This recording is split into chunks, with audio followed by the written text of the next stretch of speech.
Okay, here I am. This is a response to Pudsi's 200 subscribers contest. Congratulations, Pudsi. Yes, I do watch a lot of your videos. I can't watch them all. None of us can watch all the videos. Our collections are very different, but we really do come together on the Genesis, obviously. But I love heavy music, and we do have a lot of records in common.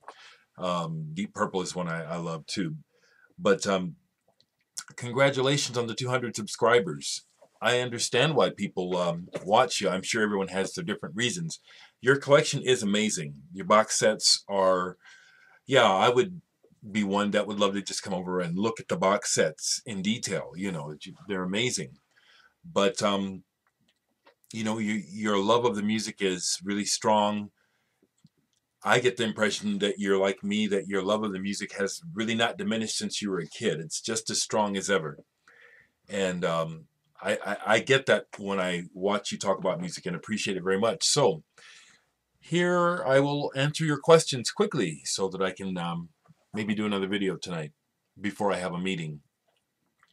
Number one, what record would you like in your collection but will not buy on principle? Any record that I want in my collection, I would buy. I have records that have come and gone at different times on principle. But at this point, it's like if I like it, it's a keeper, whoever it is, including Lady Gaga.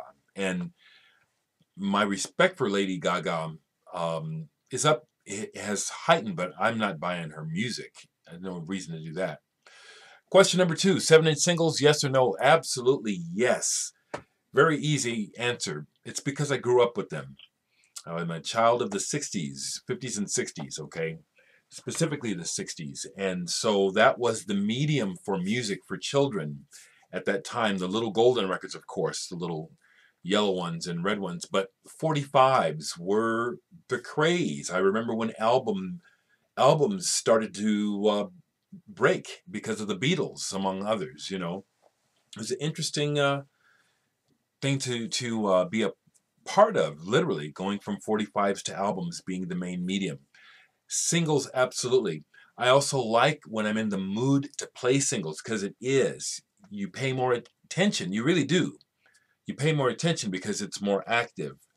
And I kind of go back a little bit and watch the record spin for a second. It's just something I always like to do. So 7-inch singles, absolutely. Number three, you may be obsessed with vinyl records, but are you obsessed with anything else? Well, of course I am. I'm obsessed with life. I'm obsessed, honestly, if you haven't guessed it or noticed if you watch my videos, I'm obsessed with understanding why, and I hope I don't sound like an idiot, but I'm obsessed with understanding why man has this divine nature and this ability to be so smart, and yet we stay down around the bottom of the toilet bowl. Honestly, I'm obsessed with understanding if indeed our higher nature is real, and if it's strong, because it appears to me that the majority of mankind, when he's given the opportunity to, thought I heard someone at my door. When people get into positions of power, we kind of lose sight of our values, it seems like. So I am obsessed with understanding man's true nature. Are we truly this divine creature, or are we really pretty mediocre and just fooling ourselves? I'm obsessed with that. I'm not obsessed like I used to be as a kid with music trivia. I used to be obsessed with knowing if I liked musicians and I liked what they were doing, especially if it was music kind of off the beaten path, which is what I like. I was obsessed for many years as a young kid with who they were, what did they like, what did they listen to, why were they making this music like this. I was obsessed, and I would read and find out anything I could about the bands that I liked, like Soft Machine and Genesis, Caravan Gong, Faust, Can, Cluster, Popol Vuh. These bands, these people seemed not larger than life, but they were so unlike people that I grew up around. I was obsessed with understanding. Okay, So that's my answer there. And number 4, have you bought a vinyl record simply because of the cover? Yeah. I pulled one to show. I've done it more than once. I love album art. And there are albums that if I had had the money growing up, I'd have had a bunch just because of the record covers. But here's one that I bought a few years ago. I knew I wouldn't like it, but I just liked the cover. And it's Jackson Heights, King Progress. And this is the band by fronted by Lee Jackson, who was the bass player in The Nice. Really didn't like The Nice that much. I liked more of what they started as opposed to how they really sounded. I liked that whole 3-man organ-driven where it went.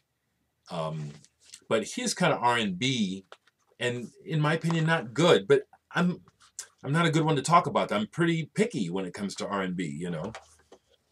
But I love this cover. And I like covers like this. You know, slightly like Hypnosis, slightly like Vertigo.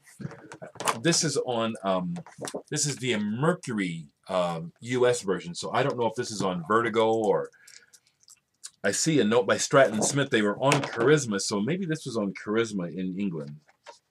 But this is an example of an album I bought for the cover. Pudsi, congratulations again, man, on 200 and 200 more soon.